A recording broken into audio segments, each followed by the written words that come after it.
back to Megan Haskell's book club. On we go with Aether Bound Chapter 7. Yes, 7. We're reading Chapter 7 today. That's what we're doing. As always, like, subscribe, make sure you click the little bell so you get updated for the next chapter when it comes out. I've been enjoying reading this book and putting these YouTube videos together, so I'm going to keep doing this for the foreseeable future, but one chapter a week in your YouTube feed or whatever. That's how it goes, I guess. Okay. Chapter 7. I burst through the back door, glancing to either side of the exit. Gabby? She wasn't sitting at the tiny bistro table we kept in the alley for breaks and meals. To the left, the communal dumpsters were clear. Not even a homeless person loitered nearby. To the right, the faint sound of ocean waves pulled me toward the beach. The woman had nearly been drowned by the biker dude. The demon had manifested as ocean animals. Gabby would have gone that way. I just knew it. I ran down the alley toward the beach, coming out on the narrow sidewalk that bordered the highway. A few touristy pedestrians were heading south toward the busier town center and their next bar stop, but the streets were otherwise empty. It was, after all, 11 at night on a Tuesday. Most people had to get up and go to work in the morning. I scanned heads, looking for Gabby's signature blue and purple streaked hair and curvy figure. I didn't see her, but I kept moving toward the sand, somehow knowing that's where I would find her. I didn't know how long she'd been gone from the bar or how far she might have gotten, but I knew she would be heading to the water. My hand drifted to my pocket and the napkin drawing within. If it had truly helped me disperse the demon from the biker dude, maybe it would help me get rid of the eel on Gabby's arm. I had to believe it would, and I had to believe that the eel was forcing Gabby to do what it wanted. She wasn't one to disappear from responsibilities. I reached the crosswalk that connected the city with the beach. The highway wasn't busy by daytime standards, but it was still a highway. Cars passed at speed, and I was forced to wait for the walk signal. I slammed my hand against the button impatiently while scanning the empty volleyball courts and grassy area across the street. The lights from a passing car flashed on a figure near the lifeguard tower, a woman with blue and purple streaked hair. Gabby, I shouted. She didn't turn. She couldn't hear me. I waited for a break in traffic and darted across the highway. A car blared its horn. I ignored it. Gabby, I shouted again. She was still too far ahead of me. I doubled down, pressing my legs to dig harder into the shifting sand beneath my feet. Stop! My lungs heaved. I mentally thanked my brother for all those training sessions. Gabby strolled inexorably toward the waves. She paused at the edge of the low tide waters and gazed out onto the sea. I was almost there.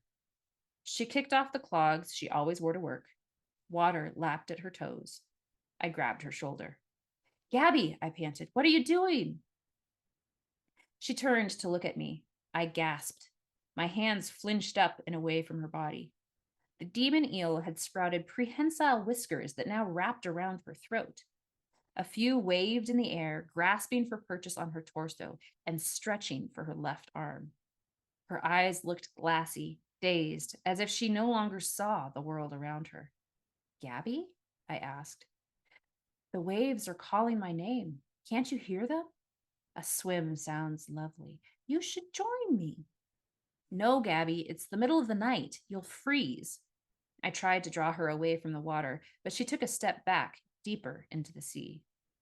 It's warm and wonderful. You'll see. She smiled, but the motion looked forced, as if hooks had been placed in the corners of her mouth to pull her lips upward. I held out my hand. Come back with me. We have work to do. I've worked so hard for so long. I need a little break, just a small breath of fresh air.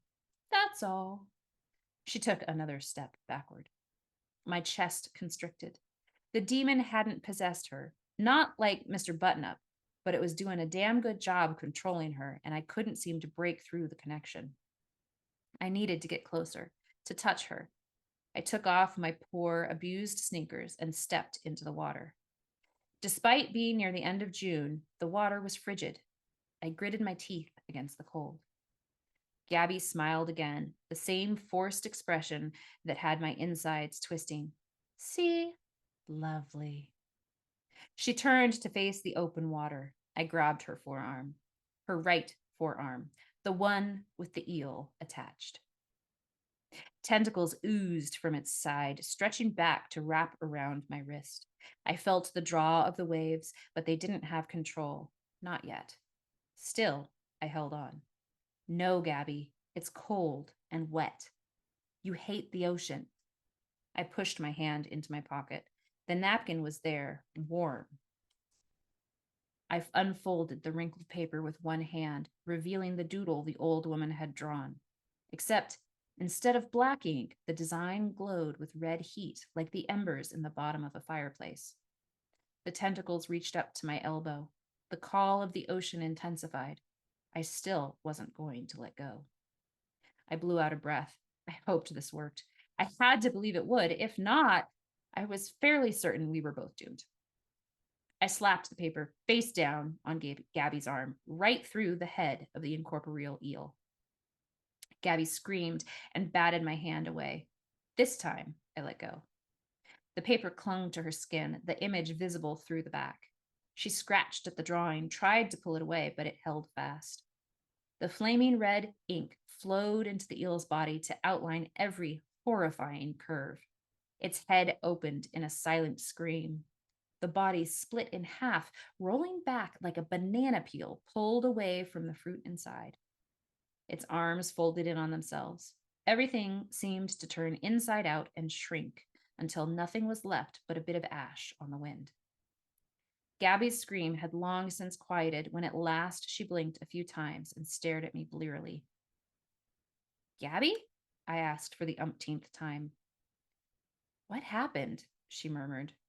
She glanced at the ocean over her shoulder and then down at her legs, submerged up to her knees. She was lucky she had been wearing shorts tonight. Why am I in the water? I grinned and embraced her in what had to be the biggest hug I'd ever given anyone. It's okay now. You're back.